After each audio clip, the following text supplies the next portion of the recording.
And if you look at this table, we have Ms. Talisha Wayne. She's the Senior Director for Special Education. Eric Visti, Senior Director for Elementary. Rob Holland, Acting Chief Operating Officer. And I am Jim Anderson, the Chief Finance Officer for the district. You did good. Thank you, Jim. Well, my name is Shannon Bingham. I am a consultant. I work all over the western United States. I've got about a 13-year history in Alaska, not counting another 20 doing research here. This evening is a pretty sobering conversation that we would like to have regarding our budgetary circumstances and a preliminary proposal that would result in the repurposing of this school and the relocation of the student body here to Lake Hood. So we know we have a troubling conversation to have. I'd like to talk a little bit about the structure of the evening and talk about some of the resources that are in the room for language assistance. What we have in mind is a brief 20 to 25 minute presentation of some data that explains our financial circumstances, enrollment circumstances, both in the district and around the West, and talks a little bit about 6 school buildings that we are proposing to close and repurpose that would be effective next school year, and we talk about some of the repurposing options available there. There are a lot of people in the room with a lot of information. As Jim introduced all of the staff, we have elementary education, operations, special education, transportation, all represented. As far as language support, we have a survey that is online. That survey is available in 6 languages. And we're also translating tonight's presentation into American Sign Language, and this presentation will be available online. For those of you who may not have a smartphone, which is how the survey is configured, it's configured to be administered via computer or using a smartphone. We have a bank of Chromebooks out in the hallway and some proctors out there that will assist you in taking the survey in the language of your choice. So hopefully we'll be able to get some feedback from everyone.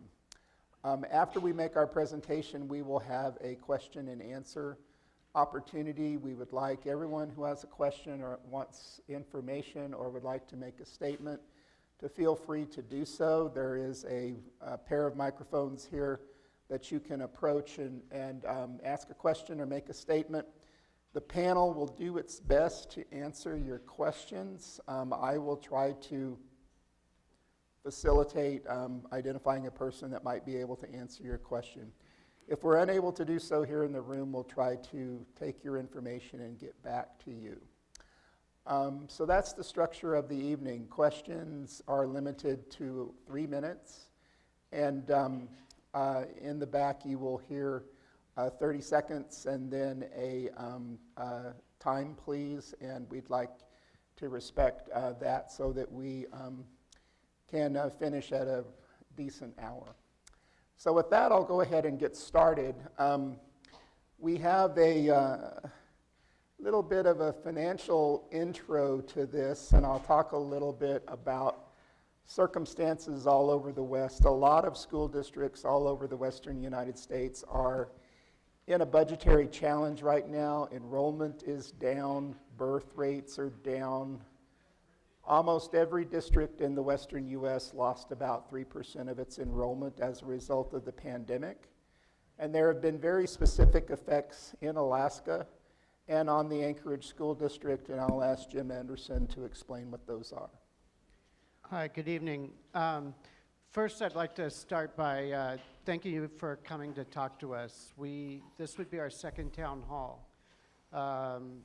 We heard a lot of comments last night at the Birchwood Town Hall that the staff will be taking back and looking at as potential options to the original plan and things that we really need to go double check into. And I did want to start by saying that we recognize at the district when we talk about whether it's closing a program or changing a program or closing a school, that these schools, these programs, these sports, they really are the reason some kids wake up happy in the morning and excited to go to school.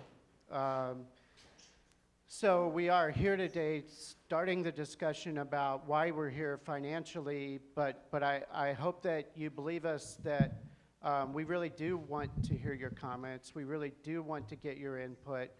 Final decisions have not been made, and on school closures won't be made until toward the end of December. You know, I just want to acknowledge that the feelings of whether it's anger, fear, sadness, concern, whatever it is, they're real, they're justified. You know, all of us would be feeling it. It's perfectly fine. But we do want to hear what you have to say. We will pay attention. And then naturally we'll have many discussions after this. But let me start with why we started talking about school closures this year and why we started talking about immersion and Ignite for gifted kids and sports outsourcing. And it really is because of the chart behind me. So I made this chart with just one minor change about a year ago today and briefed it to the Anchorage caucus at our December legislative luncheon. And what it shows on the bottom, if you see the dark blue bars, and it'll have $5,930 next to it. In fiscal year 17, which is the first day of school in August of 2016, going through May of 17, the base student allocation was $5,930. It had just been increased to that level after a few years of minor growth. And then you'll see a red line that goes across the top of the red bars. So we started this at when they reset the BSA, or the base student allocation, at $5,930. And then the inflation you'll see on the red line was roughly 2% per year, with one minor dip in 1 year where we had an amazing economy in this great state, and then it started shooting up again. And you'll see this gap in between the red line, which is the inflationary cost. So as that red line keeps getting higher and higher above the dark blue bar, that means that the spending power of the exact same amount of money that we were given per student on the first day of school in 2016, just because of inflation, it's just not worth that anymore. The spending power, like when I put gas in my truck today, you know, you don't even want to look at the thing as it spins like a roulette wheel.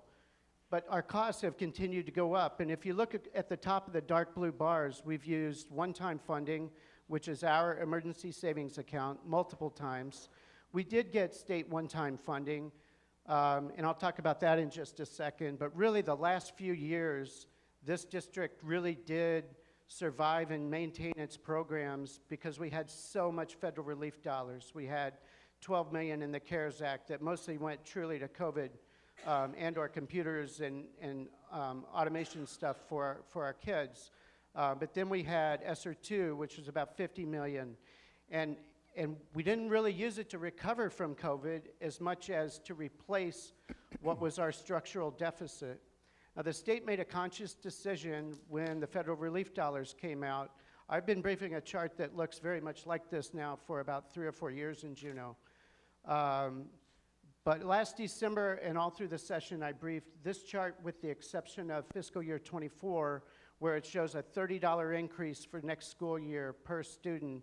And that represents a 0.5% increase in the amount per student over a 7-year period, where inflation was just about 15.5%. So when you look at this gap on the far end, you can see we have a little bit of federal dollars left at the end for next school year, but not very much, somewhere in the $10 to $20 million range. And what you see in that $640 BSA equivalent is a $68 million deficit. And that's, when we look at from FY17 to FY24, the buying power of the same amount of money per student, we've lost about $80 million in buying power. So when you hear on the news that, like, I've seen this deficit coming for several years, but I always hoped that the next year the legislature would inflation-proof the BSA and get us back on track, but they didn't, because there's a lot of priorities in the state. Oil money went low. For every reason, when we got federal relief money, some states in the lower 48 actually still increased their education funding and used the federal relief dollars to make improvements coming out of COVID. Our state really did choose to use that instead of fixing education funding. And so when we talk about the budget deficit, it really started in fiscal year 18. And every year when we build our budget by charter, it has to be approved in February. And every year when it gets approved by state statute, it has to be a balanced budget. And on those years where you see that the state did one-time funding, it was always 3 or 4 months after we had already passed our budget. So every year since fiscal year 18 that I have been building a budget, I have been using the same amount of money per student of August 2016. And that's where we are. And that's why that deficit's there. And the federal money hid the deficit, but it's been growing. I briefed this to numerous committees in June of last year, and to the House and Senate, and I think they had a lot of priorities, and at the end of the day, they did give us $16 million in one-time funding, which we're going to save for next year, which helps a little bit, and a $30 BSA increase, but it is a $68 million deficit as we plan the budget. So later on, if you have questions on this, we can talk about it, but I'll hand over to Shannon to talk about one of many, many things we're doing. And I know some people are wondering, we announced sports very early. We announced school closures really early if we don't have to have a budget passed till February. And we knew that this was such an emotional issue that we had to get it in front of the parents, the families, the communities as early as possible, so we had time to get your feedback. So if we do need to change a decision, because all of a sudden we find out something we weren't thinking about, that we would have the time to listen and receive input from y'all. Well, thank you, Jim. Well, part of my role as a consultant is to provide a national perspective. So I work all over the western U.S. and work for a lot of districts that are very comparable to Anchorage. And a lot of the things that are happening to us are happening elsewhere. So basically, in addition to our structural shortfall budgetarily, we have a declining birth rate and declining enrollment. And I'll talk with you a little bit more about that, but family sizes all over the United States are dropping very rapidly. People are having fewer and fewer children, and so a lot of that is already in our system with smaller elementary school grades, and there's a lot more of it coming as families decide to have fewer children. As you look at this, you can see we have 18 schools that are at less than 65% of their capacity. So already most of our schools are about a third down from what they could fully hold if they were full, according to how the Alaska Deed Office rates our buildings for capacity. We've got a lot of staff that are spread really thin. We had a significant number of teaching, food service, and transportation vacancies when we started the school year. And districts all over the state are looking at really significant shortages of the right kind of staff to do the right job in the right spot. And so the more schools that we have and the broader we're spread, the more difficult it is to accommodate student needs when we have so many locations. As far as our goals, we're always looking at level of service to students and families and try to reduce costs with the least impact possible. So all over the West, schools are really looking at their smallest schools and trying to gravitate toward having schools that have at least 3 grades per section, meaning 3 third grades, 3 fourth grades, 3 fifth grades, and consolidate small buildings that might just have 1.5 section per grade level, which are the circumstances here, and trying to identify pairs of buildings where there's an adjacent building that could receive some of the enrollment, possibly with some boundary modifications, in order to come up with a 3-round school. Some districts are actually trying to come up with 4 section per grade level schools. So this whole idea of to have a larger student body and a larger faculty allows us to have more services for children with a bunch of specialized staff, and I'll talk about that in just a second.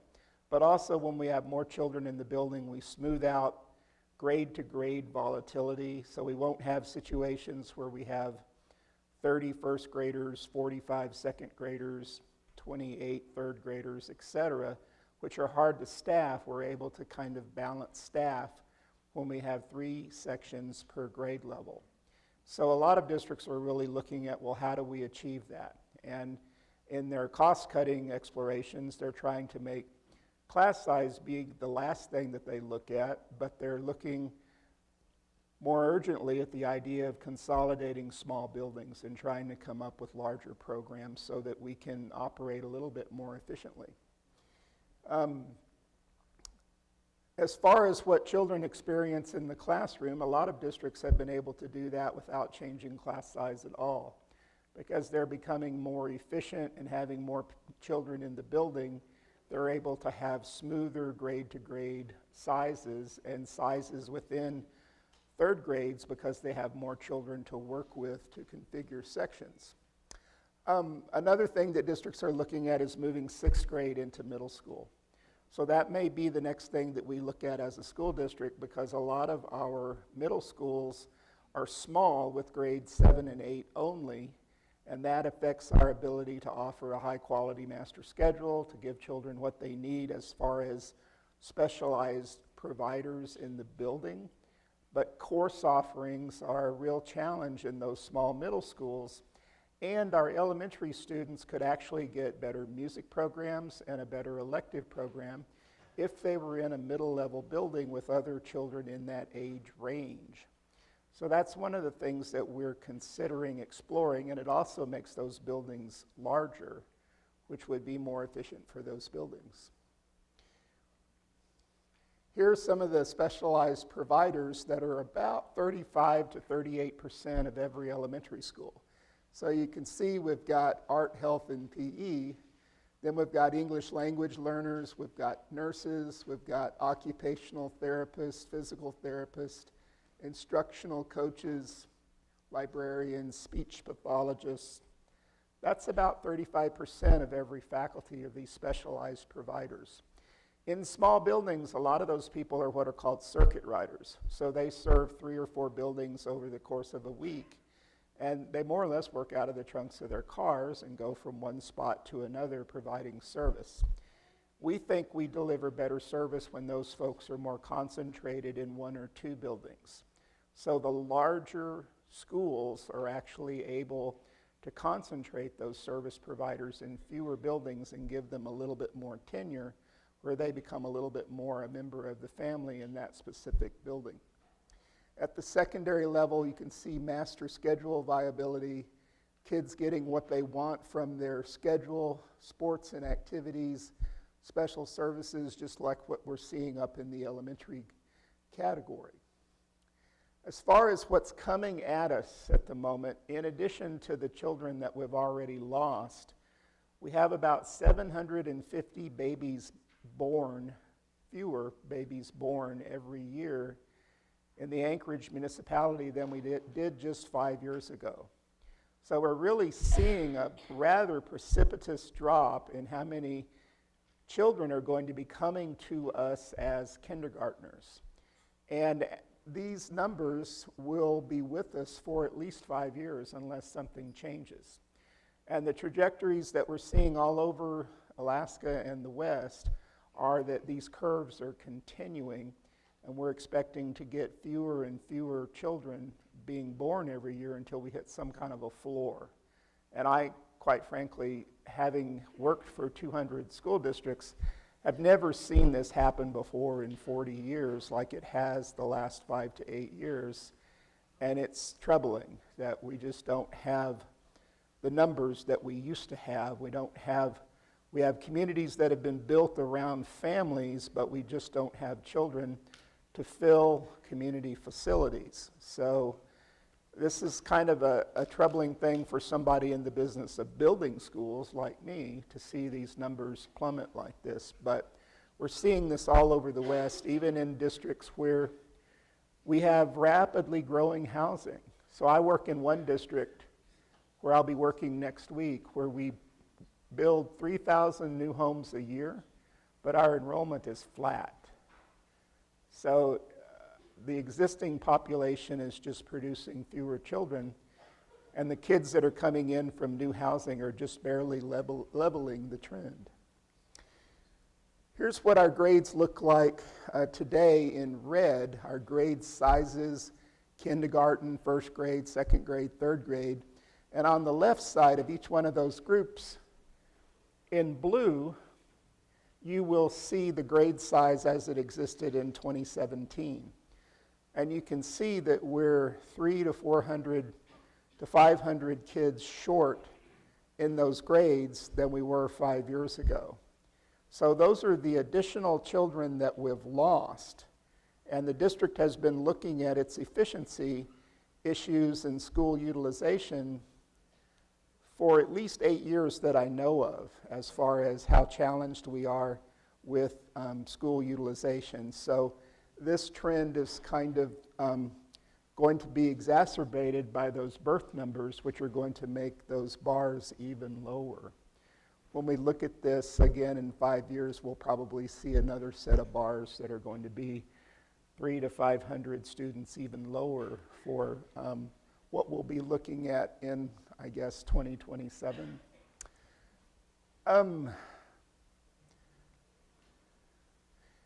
So we are proposing the closure of 6 schools.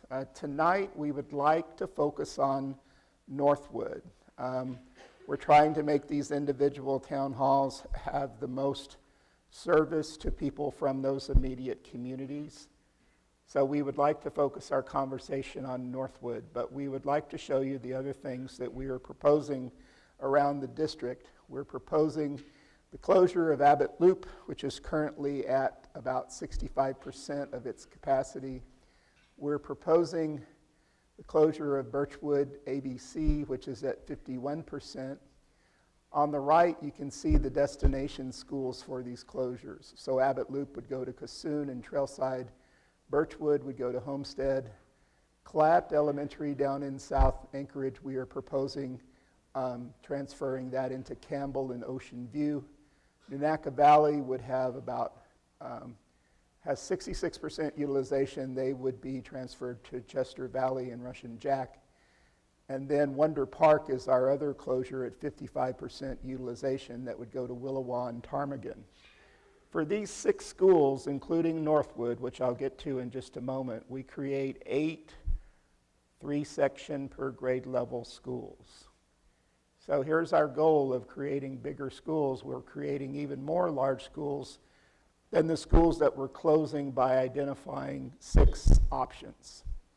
Now again, probably not all of these will be implemented, but the goal of winding up with larger schools, a larger service model, a larger student body, a larger faculty, if we move forward with those 6 closures, would be realized. So in this mix, you can see 4 schools that would be repurposed as locations for charter schools that are currently in other space right now. They would become part of the district, in the district's facility. And then you see 2 early childhood centers at Nunaca Valley and Northwood. That's a preschool. So all over the West, districts are creating these concentrated, mission-driven schools that just serve 3- and 4-year-old students.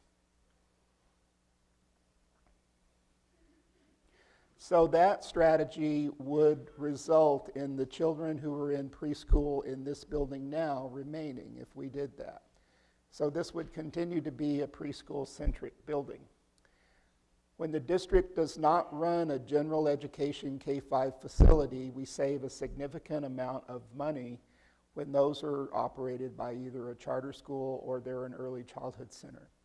So that is part of the savings in addition to looking at eliminating some programs, looking at some central services, and looking at extracurriculars and sports, which you've probably heard are also being considered. And then finally, the last priority would be student-teacher ratio or classroom size.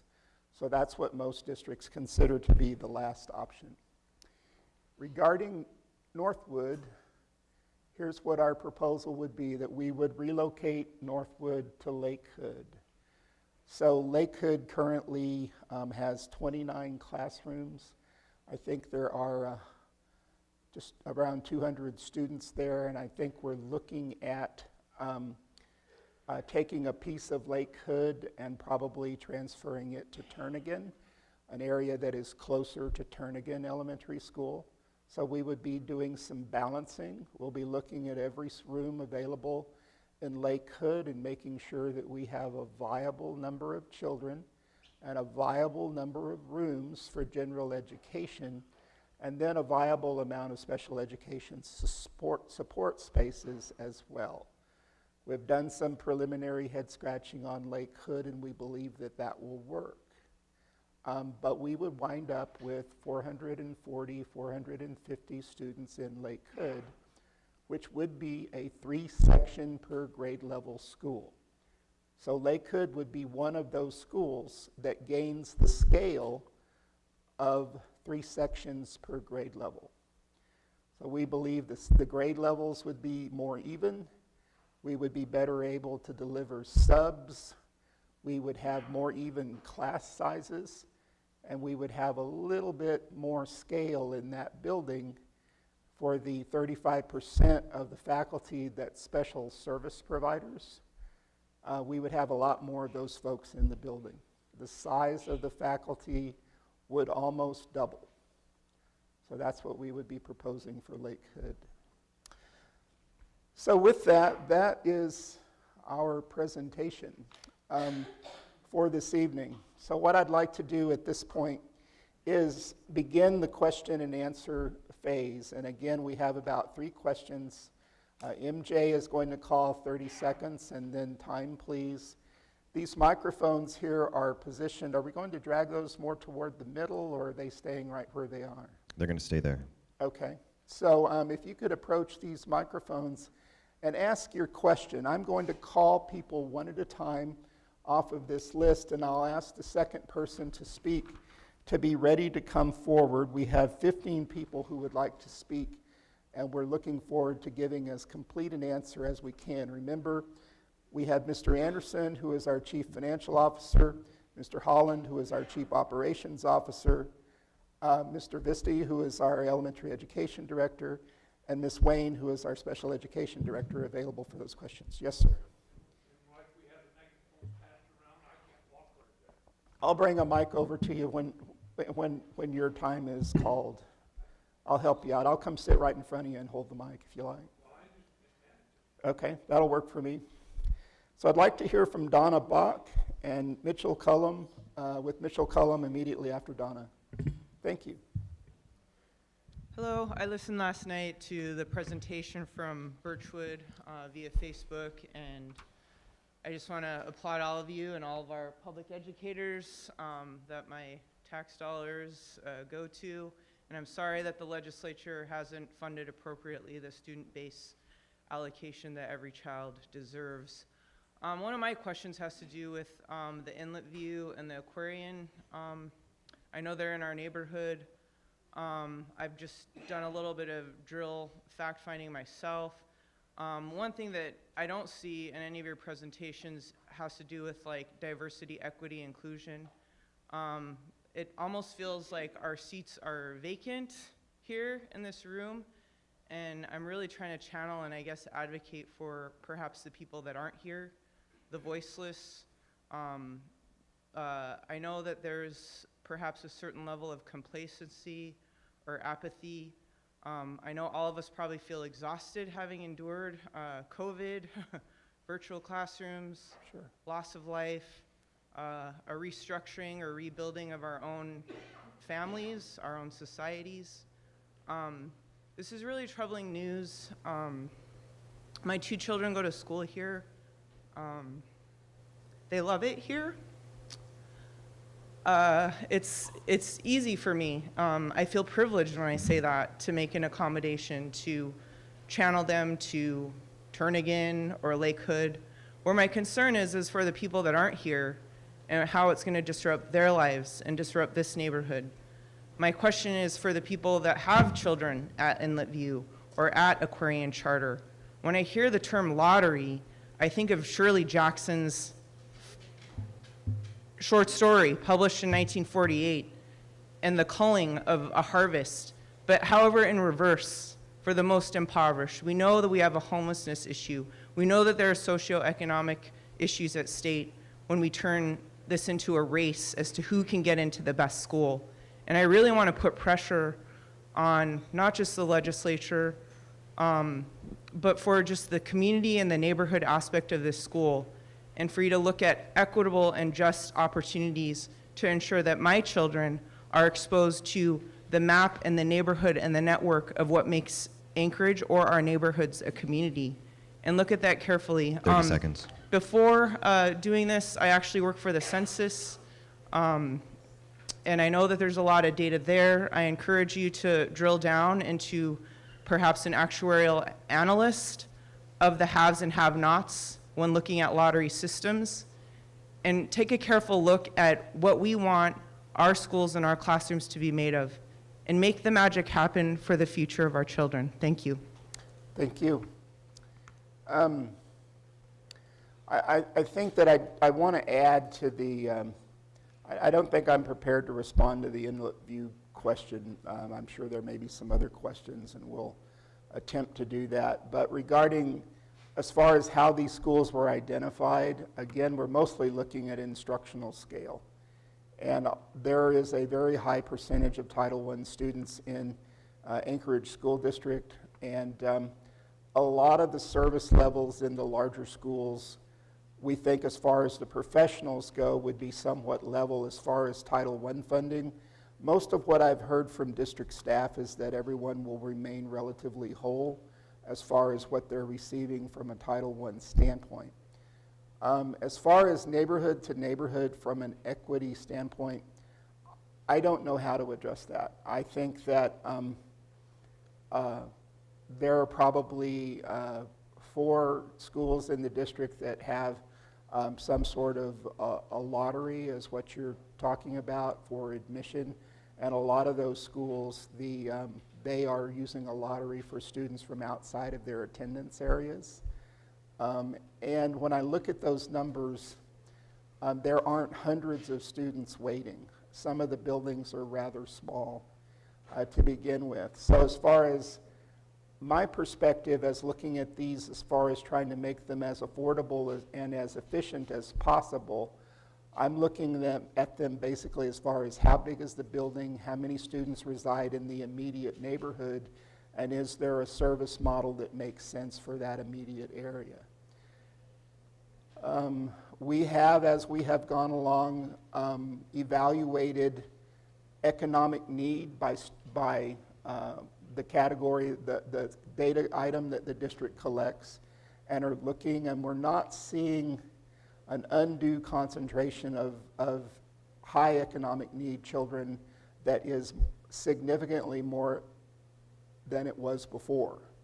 So we've tried to not do much harm, if any, as we've reconfigured these larger schools. A lot of them, the populations look very similar when we've combined them.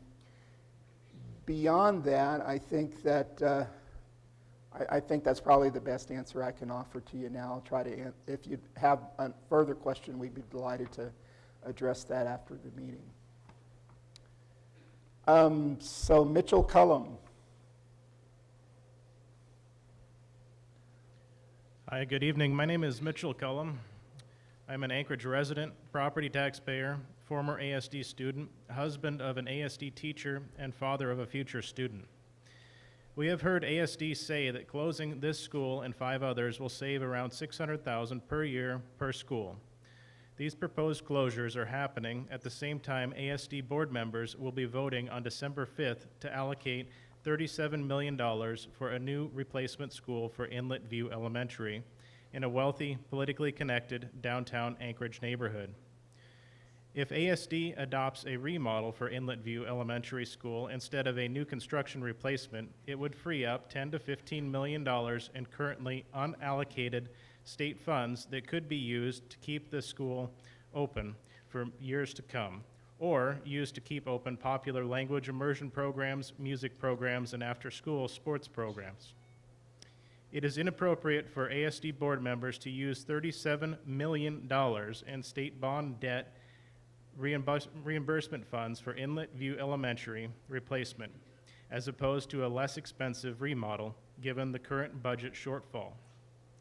ASD is in a tough spot budget-wise. There is no denying that. I understand and recognize this. But ASD needs to prioritize needs versus wants, just like you or I would do with our own personal budgets. If your car dies when you are in a tough spot budget-wise, you don't go buy a new car. You go used car shopping. There may be those here that see my concerns as unrelated to your neighborhood school closure, but ASD's inappropriate spending of limited funds affects all Anchorage residents and taxpayers, and these one-time state funds they receive this summer can be used for expenses including keeping your school open. I urge those in attendance and viewing this presentation to contact school board members and ask them to fund an Inlet View remodel instead of a new construction replacement. Feel free to remind them that the Anchorage voters rejected their request for a new construction Inlet View Elementary replacement back in April of this year.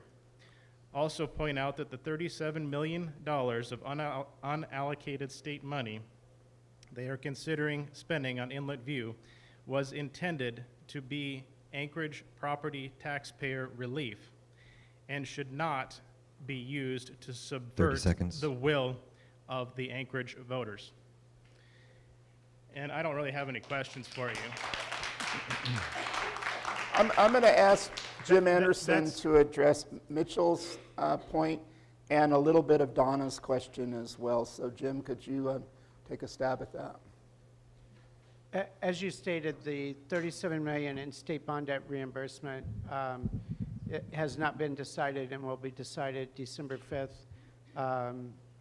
We appreciate you bringing that up last night and again tonight, and I'm sure we'll see you on December 5th. Thanks, Mitchell. Thank you, Mitchell. I'd like to call on Merle Akers and Leticia Tadina. Are you Merle, sir? Okay.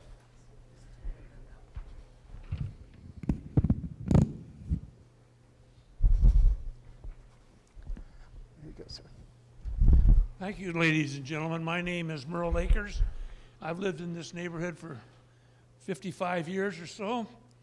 I went to Anchorage schools from the 4th grade on, graduated in 1953 from high school here. One of my first jobs, we used to pay, which was in the territorial days, of course, we used to get a school tax of $33 taken out of your first paycheck. So maybe you want to think about that at some point in time.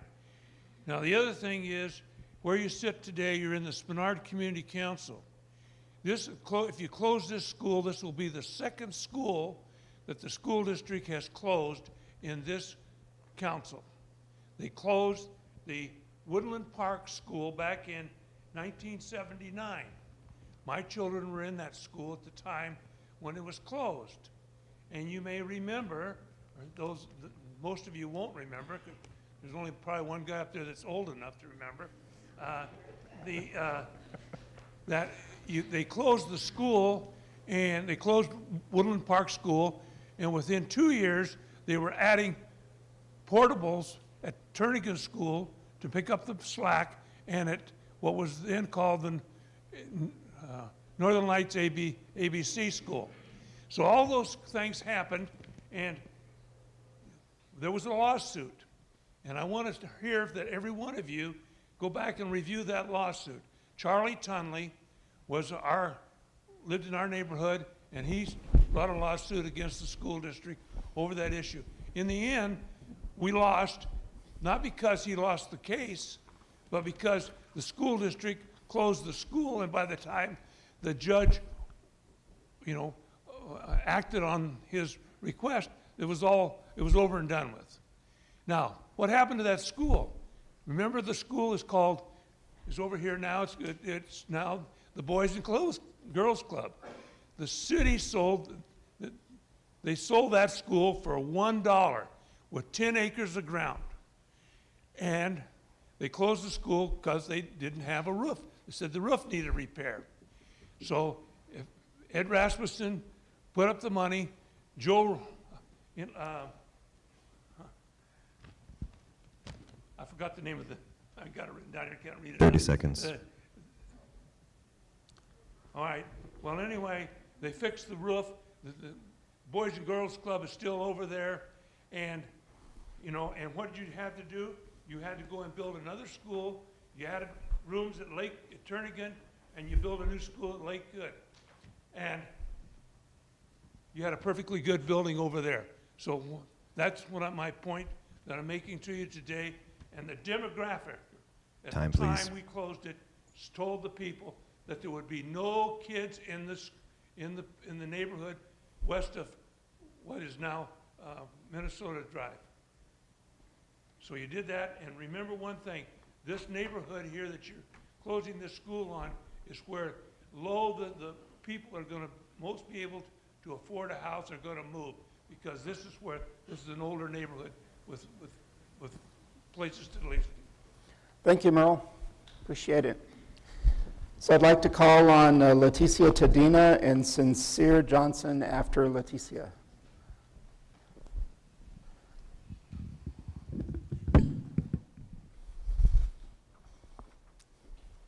Good evening, everybody. My name is Leticia Tadina, and I am the president of the Asian Alaskan Cultural Center. And when we heard about the closure of this school, that we use this building. That is the Asian Alaskan Cultural Center. That is the kitchen, and the two rooms over there, that is the Asian Alaskan Cultural Center.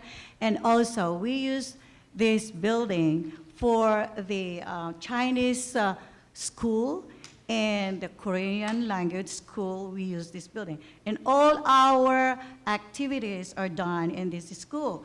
So with the closure, we are impacting all the school children, because our purpose and our main mission of this Asian Alaskan Cultural Center is to promote understanding and develop, promote understanding between the Asian Americans and Asian Alaskans here in Alaska. And also, our program is very good because we support the cultural programs of the Anchorage School District. We give a free show to the students to go to the Performing Arts Center every year, just excluding this pandemic, of course. And we give them free tickets to go and watch the show, and also bus to go and watch the show. If they're going to close this building or repurpose this building, the question is the Asian Alaskan Cultural Center still use this building for their activities and also for the students that are coming into this school? Or are we going to be transferred to, or what? Because we have some money invested in this school too. When they had the renovations of this school, they have some of the funds come from the Asian Alaskan Cultural Center. So we are using this facility free of charge. Thank you. Well, I'll ask Eric Visti to answer this question and call Sincere Johnson. I'm sorry. Well, go ahead, Eric. check the list here. Hi, thanks for testifying and thanks for your question. The short answer is yes, we're going to continue the partnership with you. We've talked through our rentals department, and our intention is that we're going to continue the relationship with the Asian Alaskan cultural program. So we don't see that changing. And the plan is not to close the school building. The plan is to repurpose it into an early childhood center. So there would still be students, different age level of students, but we would still have students in the building here too. I appreciate it. Thank you very much. Great. Sincere Johnson, followed by Rabiel Islam.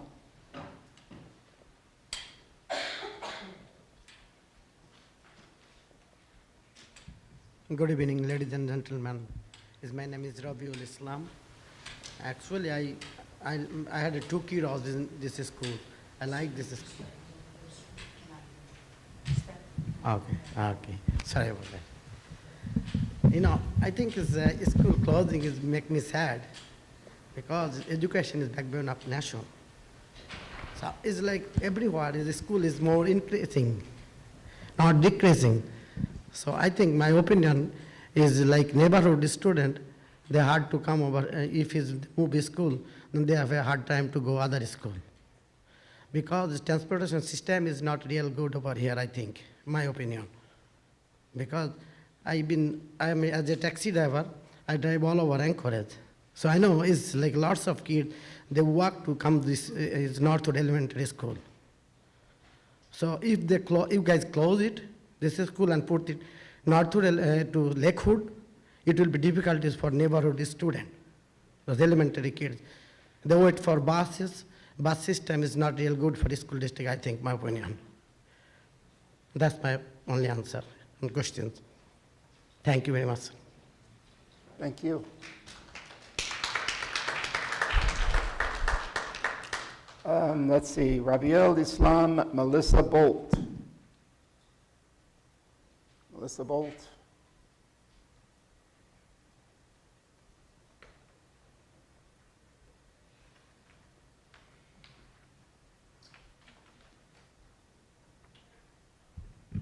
Hello. Thank you for your time. I would like to say that I am a parent of 2. I have 2 children that both attend Northwood. My son is in the 5th grade, and my daughter is in the 2nd grade, both of whom have attended Northwood since preschool. I chose Northwood because of their preschool program. I was very fond of it. They had a great buddy bear system. And I also appreciated the fact that they had language services. My son was in need of speech therapy. So I chose Northwood. It was not only close to our home, but also because of the services that it provided. Also, I had moved across town, but I actually drive my children from Muldoon to Spenard every day because I believe in a community environment. I believe that the impacts of moving my children will have on them because of the relationships that they have built at Northwood. They know all the teachers. They know all the children. How is that going to impact my children? How am I going to sit here and tell my children the school district has a budget problem, so it's your fault? Our school's closing. Now, how am I going to explain that to a 2nd grader or a 5th grader? COVID has impacted our children immensely on their mental health. How is closing a school going to impact their mental health? I really hope that they think about these things. And thank you for your time. Thank you, Melissa. Let's take Lois Epstein, followed by Stacy Boucher.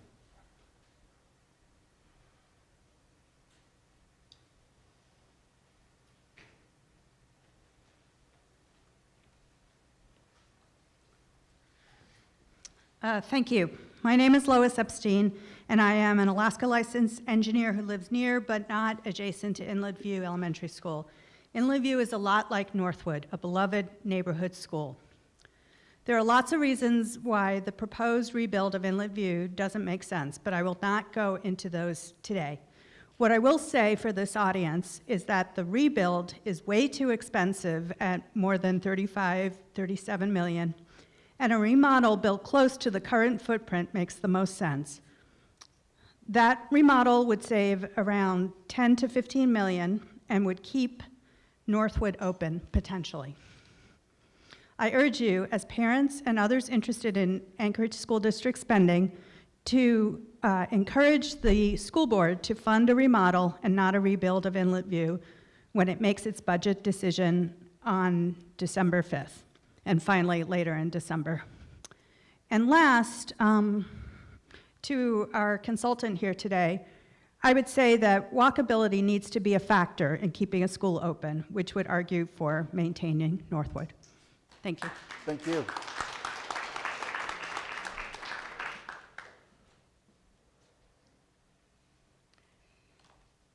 We can't afford to close our schools. They are the heart of the community of the neighborhoods. Our children are thriving at Northwood because of our excellent, dedicated teachers. We have survived COVID and are building a strong foundation. These are young, smart, gifted kids who are eager and excited to learn. They deserve a good education.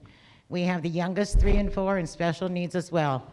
The real problem is the heartless underfunding of the school system by the state legislature and the state of Alaska for decades. Only the state legislature can correct this tragedy and provide the proper funding for today's economy. The state has not adjusted the base student allocation, the key component, since 2015-2016, 7 years ago. The costs have soared since then. This needs to be an increase of $640 per student to meet 23-24 needs. They last studied the district cost factor that is part of the foundation formula in 2004. The last allocation occurred in 2001, over 20 years ago. This outdated metric has been underfunding our public schools system for decades by $30 million or more a year. The state has not increased transportation reimbursement since 2015-2016, despite how much gas and other costs have skyrocketed, and we need to reinstate the 10% bond forgiveness. We must all email, write, and call the state legislator, senators, and governor and demand an immediate priority in this matter. This is a crisis. Our children have been denied the basic funding they deserve and legally should have been provided for years. We need an inflation increase to match the 15% inflation, not 0.5%. Educating our children is an investment in our future. We only get one shot. We used to have one of the best education systems. Now we are dead last, broken and sabotaged by underfunding. If these systems were up to date, the school district would not have a deficit. We need to revitalize our schools and keep them open. Drop the Inlet View rebuild for now, and people will approve bonds rather than close schools. As a community, we need to speak out to the state legislature, senators, and governor and demand immediate action to make sure they provide adequate, responsible, and updated funding. If withholding these basic funds from tens of thousands of our school children is not a crime, it should be. We can spend hundreds of millions of dollars and continue to spend millions a month to shuffle 1,000 homeless around for years, but not 70 million for our students that should have been allocated for years. And we are against cramming them into classes of 30 or 40 or more. Thank you. Thank you, Stacy. So I've got Lydia Loera and Aaron Zachary next. So is Lydia in the room?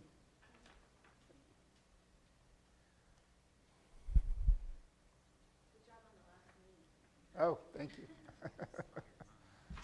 I will now pretend that you are all second graders, so I'm not nervous. I'm new to Alaska. This is my second year in Anchorage School District. However, I'm a teacher of more than 15 years experience. I am a board certified educator with a master's degree in educational psychology. I've taught in Colorado, California, Florida, and West Africa. Last year, my first year in Anchorage School District was the most difficult year I've had. There were a lot of things that contributed to this. As I've learned more about working in this district, I'm finding that this triage mode of operating may be more like business as usual. This includes this current school closure decision. I'm just here to remind you that the conversation needs to be about students and families, because this is who we will be answering to if it turns out not to be a good long-term plan. This is who I will be having difficult conversations with when they learn that their school will be no longer. This neighborhood and the families we serve are the entire reason why we choose to stay at Northwood and why I'm here tonight. I'm just here to support them in whatever is decided, because I will be answering to those second grade faces when they learn that it's closed. Thank you. Thank you, Lydia. Aaron Zachary. Great, thank you, Aaron. Let's see, we have Bill Walker.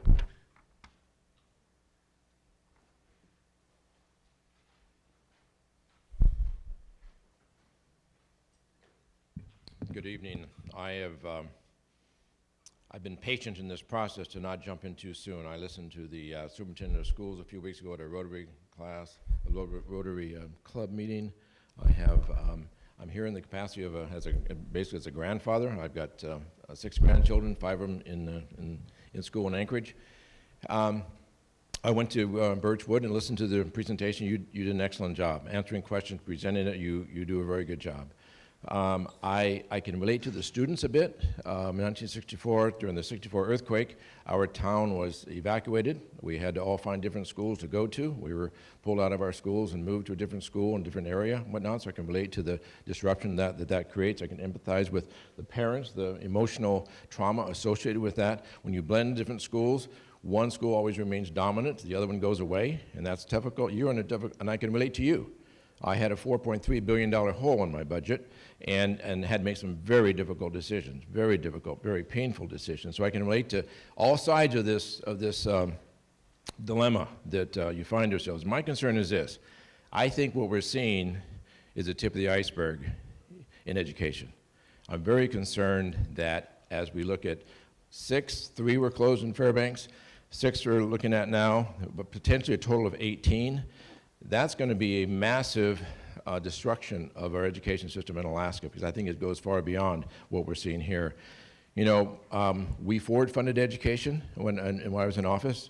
Subsequently, a subsequent governor sued on that to overturn that, so we can't fund, and the court said we cannot forward-fund education. Fine. We've got to fix the problem.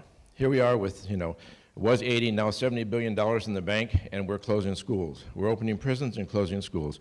There's something systemically wrong with our state that we're doing that. You know, when fingers are pointed, some are pointing at the legislature and the governor, and that's appropriate. You know, myself included. I was governor during a period of this time. I'm passionate about an endowment for education. Texas has a $45 billion endowment for education. They don't worry about what the price of oil is, who's the governor, who's the legislature, who's the speaker, who's the president of the Senate. They have education figured out, and they keep up with inflation. You know, the BSA adjustment this year was an insult. It absolutely was an insult. You could check off the box, there was an adjustment. $30 per student as a BSA adjustment, that's an insult to education. That shows that the low priority of education when you give a $30 adjustment on the BSA. We are, you know, there's a concept, was that my 30 seconds? I'm used to short speeches lately on this little forum and whatnot. You know, there's a concept that when you kick the can down the road, eventually the can kicks back. The can is kicking back. The problem is, those that are going to be the brunt of this are the students, are the children.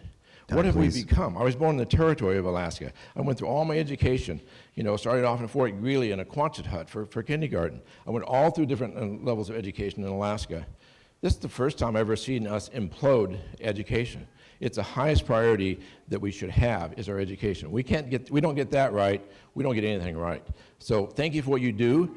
Put pressure on elected officials in Juneau that are going to Juneau. continue to put pressure on them, because that's where it's got to be solved. That's the priority. You can only do what you're given.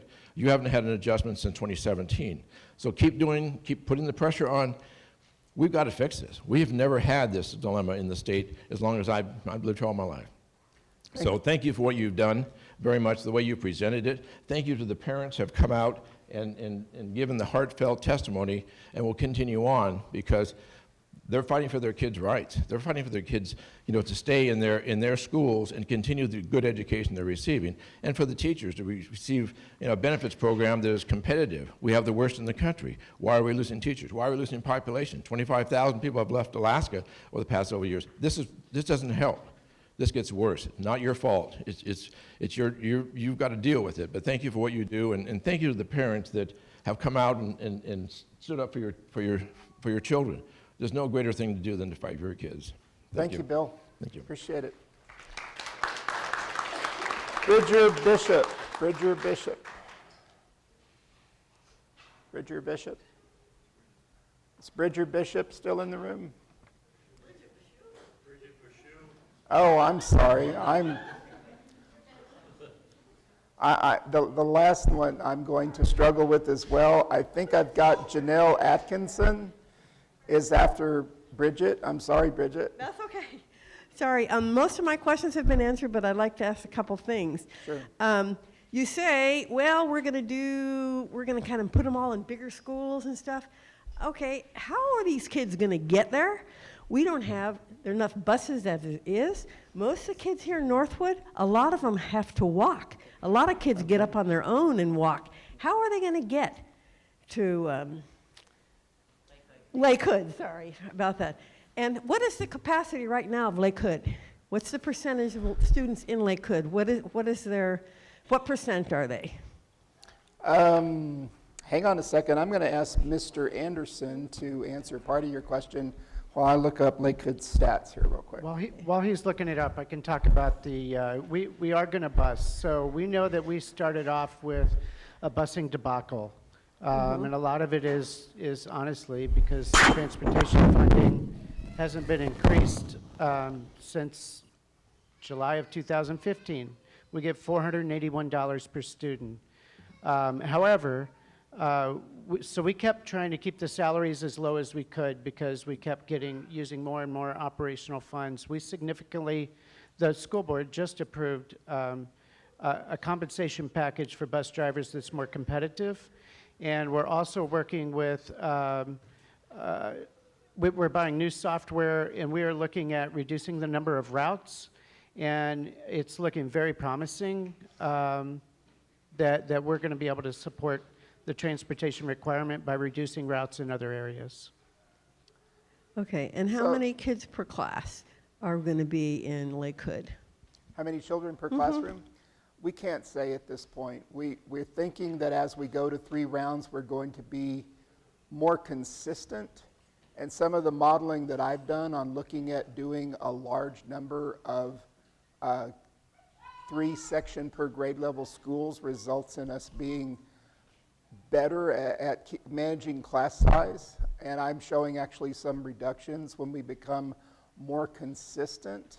But we can't really guarantee anything at this point. I will say that the enrollment of Lake Hood this fall was 246, and the capacity of the building is 469. So we're at about 52% at Lake Hood. Okay, so you're 52% at Lake Hood, you're 69% here, but you're going to close this one and shove them all over into Lake Hood because it's going to save money. Is that correct? Is that kind of the thought process that's going behind this? Yes, I don't ma'am, see that's how that's essentially the going to happen, proposal. but okay. Yeah, that just doesn't make too much sense to me because some of the classes here were pretty high for a while. So I'm just trying to figure out what the appeal is, but it seems to me the Title I schools are getting the short end of the stick, and a lot of these lower income families that have a more difficult time driving their kids to school and doing whatever are getting a real short end of the stick, where some of the more, I don't know, wealthier ones are kind of just skating free. And that doesn't make sense to close this school when there are schools that are less but this has been chosen, and so I strongly disagree with that, and I think that's very poor planning on this. Whoever makes the decision, I'm not sure who it is, but that does not set well, and I don't think that's right, and it does not balance, and it doesn't add up. And saying, well, we can't tell you how big the classes are. Well, that's real important, because some of the classes, you can't have 30 and 40 kids in a class and expect to get an education with one teacher. That's just not going to work. So just my opinion. Well, thank you, and I'll answer a little bit of your question. We would transport students who live on this side of the Spenard, and we are looking at Lakewood as a building that's bigger than this building. So that's part of the reason, the rationale behind going in that direction. Mr. Visti would like to add something to the class size question as well. And thanks for your question. So we talked with the staff a little bit, and the staff heard this morning. And our wonderful second grade teacher who testified earlier, her class size is about 20, 28, 29 students right now. That's pretty large. And so one of the things that Shannon was talking about is a 3-section school. And so when you get to a larger school with efficiency sizes, when you have 3 teachers per grade level, you're allowed to do some common planning time that boosts teacher collaboration, teacher problem solving. You're also able to do a little bit different in terms of leveling. When you're in a smaller program, you're really confined by the number of students per grade level, which is how you get to the size of 29 in a grade level. And then you start creating combination classrooms where a teacher has to teach 2 grade levels and have split classrooms. When you get into the 5th and 6th grade in reading, you end up having to teach 2 curriculum, because 6th grade is a whole different reading curriculum. And then you're teaching 2 grade levels.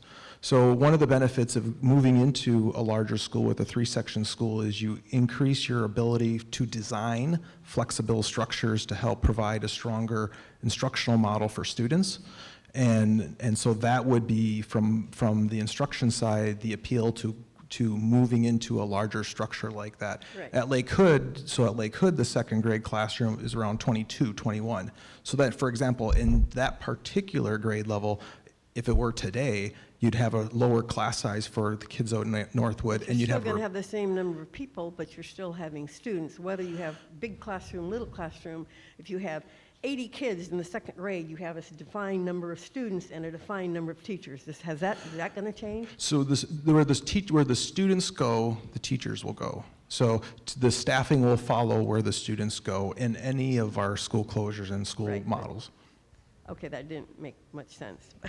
Okay, anyway, that's all. Thank you so much.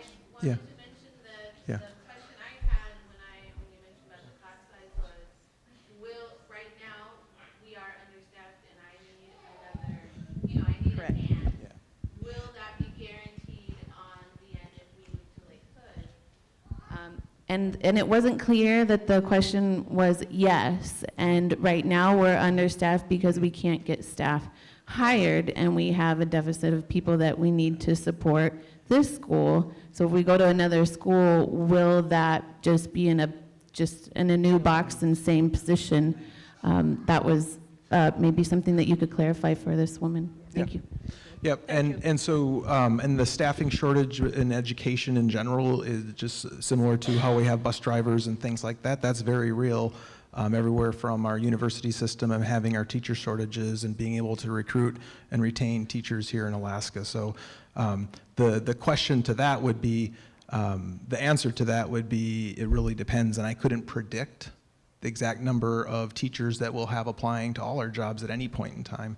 But the allocations and how we as a district provide staffing, we would provide the same level of staffing all the way through. And to whether we could have someone there, that's something in the future, as well as the enrollment too, in terms of how many kids come back in there. Thanks. Thank you. Thank you for clarifying. Janelle Henderson. How did I do? Excellent.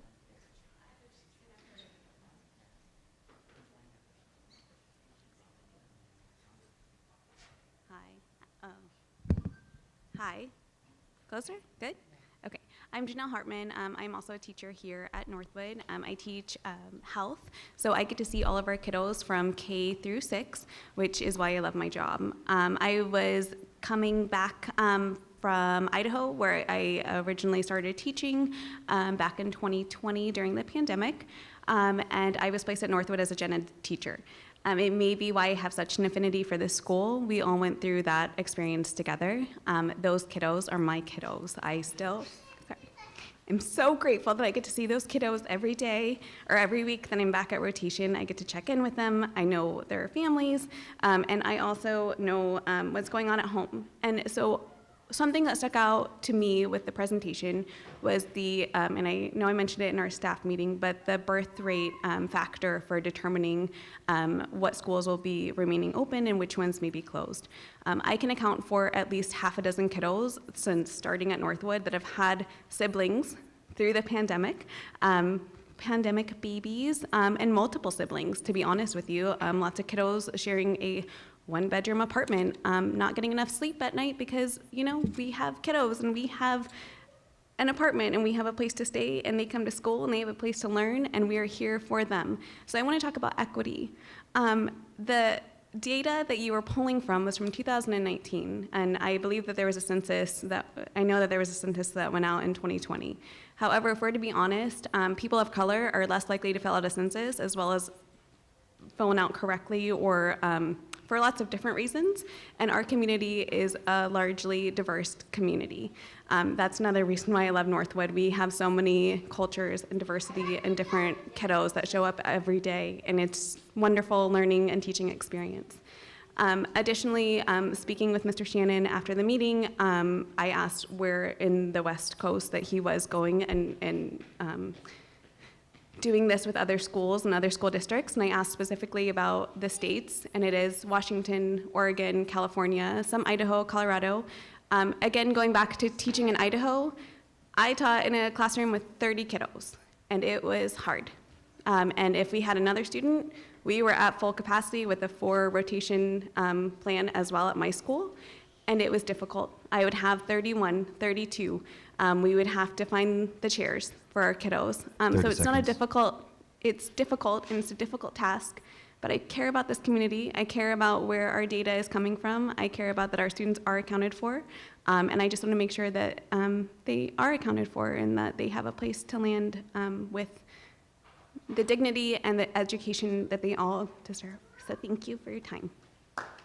Thank you, Janelle. Well, that's our last speaker. I want to look to the panel and see if any of you would like to make any closing remarks. Does anybody have anything else to contribute? I think Tarlisha speaks for the group when she says that I think Jim would like to make a few comments. Yeah, honestly, I really do appreciate y'all coming out. And the school board members in the back appreciate everyone coming out tonight. And we'll have conversations over the next many weeks.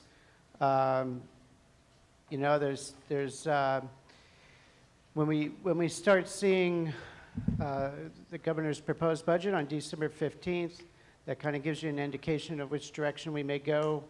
You know, the school board this year, I've never seen the school board be faced with this many difficult decisions all at once. I mean, honestly, every one of them is crap that I've given them, and they know it, and everybody knows it, and there's no point in pretending that you know, the whole Pollyanna thing when it comes to what the school board has to decide on exists. But I can tell you that this staff and the school board, we are all in on when it comes time to execute whatever we have to do, that we're going to do everything we can for the students and focus on the kids in this district and in this city. But please talk to the school board members. You can email them. You can go to ASD's website. If you go to this link, if you go to Hot Topics on the ASD website, you'll see the FY24 budget. There's a place where you can write stuff in because we really do want feedback. And frankly, even this afternoon from one of the staff members of this school that I now want to hire for my own department, I had a great idea that we had never talked about. So, and I was serious, I want to hire him. But thank you very much for coming tonight. Unless school board president wants to say anything, feel free to talk to her afterwards, and all the board members can raise their hands real quick. Those are the decision makers, so please talk to them. Thank you. Great. Thank you, Jim. Can I do like a suggestion? Can I? Because you said that you are taking care of the kids and you are thinking on the kids and the kids, but I didn't see any like, did you do a survey about what the kids are thinking? Because I think if you're going to close the school or you are thinking on closing the school, the first person that you need to ask is the kids. That's a great question. So we knew when we started looking at what schools we were going to close that it was going to take months to get all the information we needed, like down to the student level, down to the moves, how many buses, who wanted a bus, who needs a bus. We knew that that was going to take months. We know that by charter, we have to pass our budget in February. So I will admit, we don't have all the answers right now because we're still working them every day. And one of the reasons we're here tonight, and we talked to the staff this afternoon, is to get more information, to continue that analysis and keep pushing it. And there's going to be some pieces of information that we don't have down to the child level till probably sometime this spring. But we couldn't afford to surprise the community. We couldn't afford to surprise the families by waiting until we had more information so we were comfortable standing in front of you with more answers, because you don't deserve that. You deserve to, and the kids don't deserve it, right? I mean, we knew that we were going to be unprepared tonight because we needed another month to answer more questions, but we couldn't wait another month before we gave you a heads up. It was unfair. So, yes, ma'am. Can I just say that we need a public outcry to the governor, the legislature, and everyone, the senators. We all need to stand up and speak out for our children, because our children are suffering, and it's a crime what they have done to the district and to our children. We have not been given proper funding for years, and you know, maybe we need to hire lawyers and sue them. This is a crime against our children, and our children are our future. And we've just survived COVID, and this heartless non-funding is unacceptable. And if we don't speak out, nothing will happen. And you cannot close these schools, and you cannot close Northwood, because we are committed, and we are all going to speak out, and we need an uprising against them, because they have neglected our children, and it's child abuse, it's neglect, and it's a shame. Thank you for all you do. Thank you. Well, that will conclude tonight's presentation. We have one more speaker. Thank you. I wasn't going to speak tonight. There are a few of us running for governor, but I want to arm you with information. There's a lot of energy in this room, and we're going to need you. Forget about what happens in November. Please do what you can, however you choose in November. One thing I guess I'm surprised to hear, I wasn't even going to comment on this, was that the demographics of the communities were not considered in deciding which schools would be closed. I think poverty matters. I think the fact that low-income people bought houses around a low-income school, a Title I school, matters to the analysis. So I hope that does get considered at some point. But what I want to do is arm all of you. As somebody who used to be a legislator and used to say we have to keep school funding up with inflation every single year, not just in election years, this has me a little bit angry. But you need to know when people try to shine you on, and politicians will shine you on, you need to know that the state school formula, the lower state funding is, the lower city funding is allowed to be.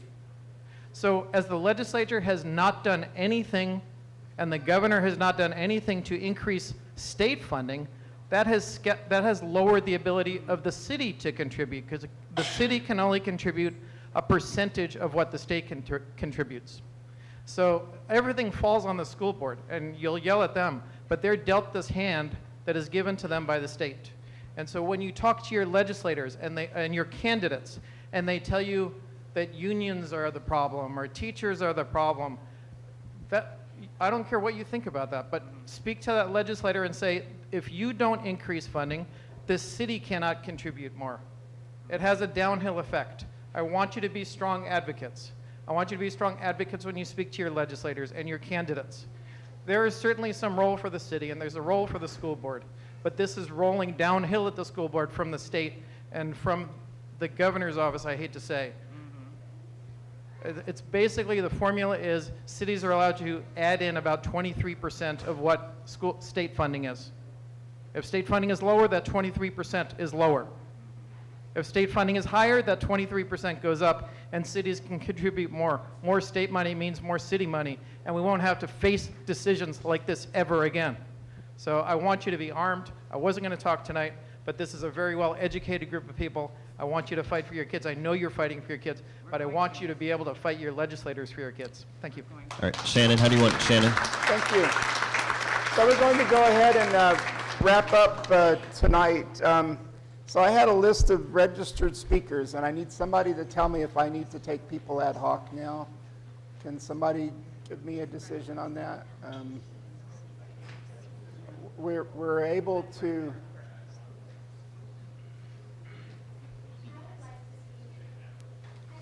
That's your call, Shannon.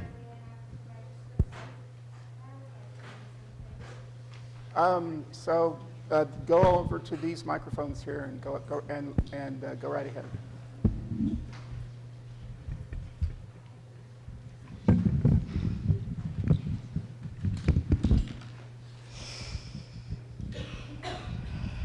I came here tonight because I heard that Northwood Elementary was going to be on the list of one of the schools possibly closing as a way to try to save the district money. And my child does not go to Northwood Elementary. But Northwood Elementary is important to me. It's important to me because I support our Chinese American Association, and I support our Asian culture here in Anchorage. Without Northwood Elementary, it becomes very difficult for our association to exist. The association rents out this space to teach people Chinese, people who are second generation, third generation, and people who aren't any generation Chinese. That school teaches people not just the language, but also things about maybe their cultural heritage that may have been lost. And it's very important. And it's not something that should be taken lightly. It's not something that should be lost in consideration when thinking about which schools should be on the list or whether any schools should be on the list.